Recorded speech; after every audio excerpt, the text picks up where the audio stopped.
Namhla sihlangene lapha eTechmine lapho esinxuse khona intatheli zezindaba abavela kungatsha ezitshiyeneyo. Injongo yokuvakatsha kwethu namuhla ibe ingokuthi sibonisane ngemisebenzi eyenziwe yiTechmine ekulondolozeni ezemvelo. Esijayele ukubona ukuthi abantu nxa besemba amatshali gugu batshiya umonakalo omkhulu.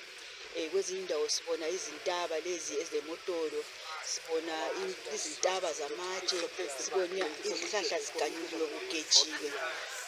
Okwenzakalayo ukuthi iTechmine yayilentaba yayo eyomotolo. Le inhlabathi ephuma nxa sebegige amatshe abo bakhipha igolide behlanganisa lemithi etshiyeneyo. Inhlabathi leyana iyathathwa iyofakwa ndawonye. So ngokuya kwesikhathi basebebona ukuthi bengathola inzuzo eyinye inhlabathi yona leyo njoba ubungcitshi sobukhulile ngalezi nsuku. So basebeqalisa badinga lapho abangakhipha khona besiyabeka khona inhlabathi yabo leyo.